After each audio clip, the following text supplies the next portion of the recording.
தொகுதி மறுப்பு கூட்டம் வந்து நடக்குது.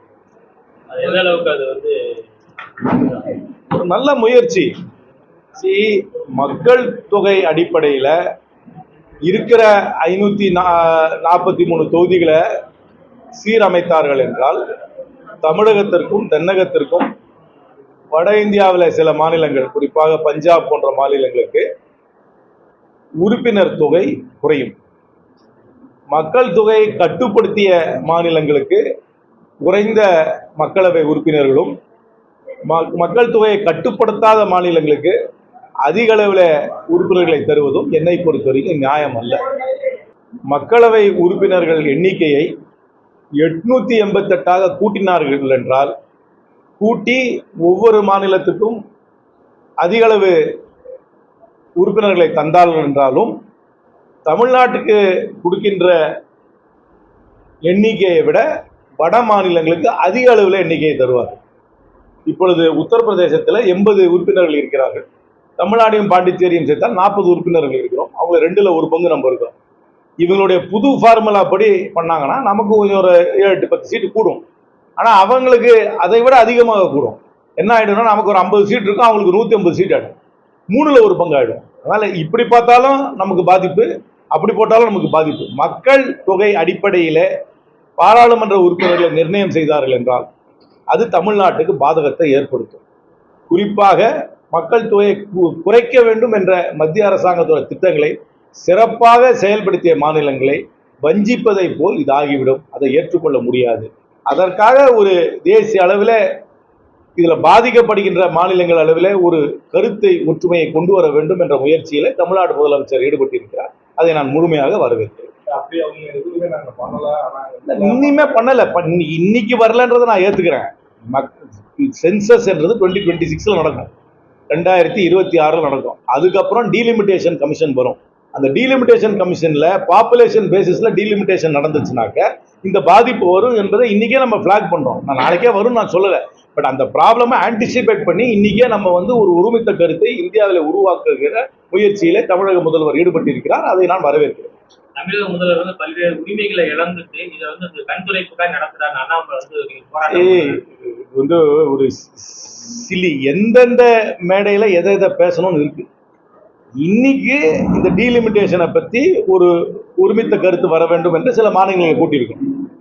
ஒரு மாநிலத்துக்கும் இன்னொரு மாநிலத்துக்கும் தனிப்பட்ட முறையில் இருக்கின்ற பைலாட்ரல் ப்ராப்ளம்ஸ்க்கு அதுக்கு வேற ஃபோரம் இருக்கு. அவர் எதை சொல்றாரு? இப்போ வந்து காவிரி பிரச்சனையை சொல்றாருன்னா, காவிரி வாட்டர் மேனேஜ்மெண்ட் போர்டு ஒன்று இருக்கு, அது முதல்ல போய் நம்ம முறையீடு பண்ணலாம். அதுல வர தீர்ப்பு நமக்கு பிடிக்காட்டி உச்ச நீதிமன்றத்துக்கு போகலாம். அதுதான் அதோட மெக்கானிசம். முல்லை பெரியாரா இருந்தால் அதுக்கு ஒரு தனி மெக்கானிசம் இருக்கு. இதை வந்து பஞ்சாப்ல இருக்கிற முதலமைச்சரையும், ஒரிசால இருக்கிற அரசியல் கட்சிகளையும், தெலுங்கானா ஆந்திரால இருக்கிற அரசியல் கட்சிகளையும் எல்லாரையும் கூட்டி வச்சு இந்த பிரச்சனையை பேசக்கூடாது. எல்லாத்துக்கும் ஒரு ஃபோரம், எல்லாத்துக்கும் ஒரு ஸ்பேஸ் இருக்கு. இதை பேசுறதுனால நீ ஏன் அதை பேசலன்னு கேட்கறது ஒரு என்னை பொறுத்த வரைக்கும் ஒரு சில்லி கமெண்டா தான் இருக்கு. டெல்லியில வந்து நீதிபதி வீட்டுல வந்து கோடிக்கணக்கான ரூபாய் வந்து சும்மா டிரான்ஸ்பர் மட்டும் போட்டுருக்காங்க. நம்மளுடைய அரசியல் அமைப்புல நீதிபதிகளை நியமிப்பது, அவர்களுடைய நடத்தையை வந்து நிர்வாகம் செய்வது எல்லாமே நீதிபதிகளுடைய குழு தான், உச்ச நீதிமன்றத்தில் குழு. அதனால் அவர்கள் தான் வருகின்ற செய்திகளை உள்வாங்கி கொண்டு அதில் என்கொயரி நடத்தி ஒரு நடவடிக்கை எடுக்க வேண்டும். என்ன நடந்தது என்று எனக்கு தெரியாது. பத்திரிகையில் வர செய்தி தான் பார்த்துருக்கேன். முதல்ல பத்திரிகையில் செய்தி வந்திருக்கு, இந்த மாதிரி சம்பவம் நடந்திருக்கு. ஆனால் என்னைக்கு இந்த சம்பவம் நடந்ததுன்றது இன்ன வரைக்கும் தெளிவாக யாரும் சொல்லலை. இப்போ முந்தா நேற்று நடந்து நேற்று காலையில் செய்தி வந்த மாதிரி எனக்கு படலை. இந்த சம்பவம் நடந்து கொஞ்சம் நாள் ஆயிடுச்சு போல இருக்கு. ஆனால் செய்தி நேற்று காலையில் தான் வந்திருக்கு. அதுவே வியப்பளிக்கிறது. அதுக்கப்புறம் வந்து ஒரு செய்தியில் என்னமோ நாணயங்கள் எரிக்கப்பட்டன்ற சொல்றாங்க. அதுக்கப்புறமா இன்னொரு செய்தியில அந்த மாதிரி எந்த மாதிரி நாணயங்கள் எதுவும் எரிக்கப்படவில்லைன்றாங்க. அதுக்கப்புறம் இவரை வந்து டிரான்ஸ்ஃபர் பண்ணியிருக்காங்க. டிரான்ஸ்ஃபர் பண்ணும்போது இவர் 2ஆம் ரேங்க்ல இருக்கிற, இவர் வந்து டெல்லியில 2ஆம் ரேங்க்ல இருக்காரு இந்த ஜட்ஜு, நம்பர் 2. இவர் வந்து உத்தரப்பிரதேசத்துக்கு டிரான்ஸ்ஃபர் பண்றாங்க. அங்க நம்பர் 9 ஆகுறாரு. அப்படின்னா அவர் 9 ஆகுறாரு. அப்புறம் அவர் டிமோட் ஆகுறாரு. நம்பர் 2ல இருந்து நம்பர் 2ஆம் நம்பர்ல இருந்து 9க்கு டிமோட் ஆகுறாரு. ஏன் அவரை டிமோட் பண்றாங்கன்றதுக்கு விளக்கம் கொடுக்கல. அதனால இது ஒரு புரியாத புதிரா தான் இருக்கிறது. இதுக்கு விளக்கம் கொடுக்க வேண்டியவர்கள் உச்ச நீதிமன்றத்தோட காலேஜியம் தான். தமிழ்நாட்டை தொடர்ந்து கொலை சம்பவம், பெரிய ஆய்வாளர் வந்து சிஎம் உடைய பக்கத்தை டேக் பண்ணியே வந்து எனக்கு கொலை மிரட்டல் இருக்குன்னு திருநெல்வேலி செய்தியை படிச்ச மிகவும் வேதனை அளிக்கிறது. என்னை பொறுத்த வரைக்கும் இந்த கூலிப்படை கொலைகள் அதிகரித்து கொண்டிருக்கிறது. நேற்று கூட காரைக்குடியில அந்த மாதிரி ஒரு கொலை நடந்திருக்காது. கூலிப்படையா இல்ல முன்விரோதமானது விவகாரம். ஆனா ஒரு வண்டியில வந்து பிளான் பண்ணி வந்து இது வந்து கிரைம் ஆஃப் பேஷன் கிடையாது. கிரைம் ஆஃப் பேஷன்னா ஏதோ ரெண்டு பேருக்குள்ள திடீர்னு ஒரு தகராறு ஏற்பட்டு திடீர்னு ஒரு உணர்ச்சி வசப்பட்டு ஒரு சம்பவம் நடப்பது கிரைம் ஆஃப் பேஷன். ஆனா இது எல்லாமே ப்ரீ பிளான்டா தான் இருக்கு. நேற்று காரைக்குடியில் நடந்தது கூட ஒருத்தரை வந்து டெயில் பண்ணி வந்து அதை டார்கெட் பண்ணி தான் கிளம்பினேன். அது இறந்தவருடைய பின்னணி பண்ணவங்க பின்னணி அதுக்கெல்லாம் போகலாம். ஆனால் சம்பவம் நடந்திருக்கிறது, வெளிச்சத்தில் நடந்திருக்கிறது, ஊருக்கு நடுவில் நடந்திருக்கிறது, பிரதான சாலையில் நடந்திருக்கிறது. இதெல்லாம் வந்து மிகவும் வருத்தம் அளிக்கிறது. இத்தகைய சம்பவங்கள் ஒரு நாளும் கூடிக்கொண்டே போகிறது. இதை கண்டு மக்கள் அஞ்சுகிறார்கள். முதலமைச்சரும் காவல்துறையுடைய தலைவரும் இது இரும்பு கரங்கள் கூட்டு நடவடிக்கை உடனே எடுக்க வேண்டும். மீண்டும் மக்களுக்கு ஒரு கான்பிடன்ஸ், ஒரு நம்பிக்கை வரும் அளவுக்கு நடவடிக்கை எடுக்க வேண்டும்.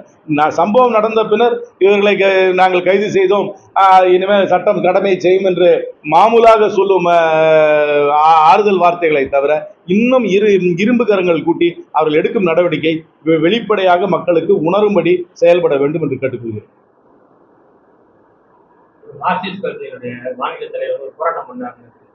அவர் வந்து ரொம்ப வலுக்கட்டாயமா அடிச்சு இழுத்த அளவுக்கு காவல்துறை வந்து சரி, என்னை பொறுத்த வரைக்கும் யார் போராட்டம் பண்ணாலும் அவங்களை போராட்டம் பண்றதை அலோவ் பண்ணிடும். அதுக்குன்னு ஒரு டைம், ஒரு பிளேஸ், அதாவது ஒரு நேரம், ஒரு இடத்தை ஒதுக்கி விட்டு அவர்கள் போராட்டம் பண்றதுக்கு இடம். எந்த எதிர்கட்சியா இருந்தாலும் சரி, அது தேர்தலில் கூட்டணி கட்சியாக இருந்தாலும் சரி, எந்த கட்சியா இருந்தாலும் அந்த ஜனநாயகத்தில் போராடுவதற்கும் ஒரு நேரம், இடத்தை ஒதுக்கிவிட்டு அவர்கள் அந்த கட்டுப்பாட்டுக்குள்ளே போராட்டம் நடத்துவதற்கு அனுமதிக்க வேண்டுமே தவிர அது என்னை பொறுத்த வரைக்கும் அதை கட்டுப்படுத்தக்கூடாது. முன்கூட்டியே அவர்களை கைது செய்யக்கூடாது. கைது செய்து அவர்களை போய் ஒரு மண்டபத்தில் அடைத்து ஒரு நாள் போல வைக்கக்கூடாது. என்னை பொறுத்த வரைக்கும் யாராவது போராட வேண்டும் என்று விரும்பினார்கள் என்றால் போராடுவதற்கு என்பது டெல்லியில் எப்படி ஜந்தர் மந்தர்னு ஒரு இடம் ஒதுக்கிட்டாங்க.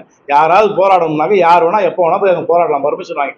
பர்மிஷன் வாங்கி முன்னாடி இன்டிமேஷன் கொடுத்து இந்த இடத்துல நீங்க எப்போ வேணா போராடலாம், அந்த பொதுமக்களுக்கு எந்த விதமான இடையூறும் இல்லாமல் நீங்கள் போராட்டத்தை நடத்துங்கள் என்று சொல்லி போராட்டத்தை எந்த விதத்திலும் கட்டுப்படுத்தக்கூடாது. முன்கூட்டியே ஜனநாயக ரீதியாக அமைதியாக போராட்டம் நடத்த வேண்டும் என்று விரும்புவர்களை கைதும் செய்யக்கூடாது.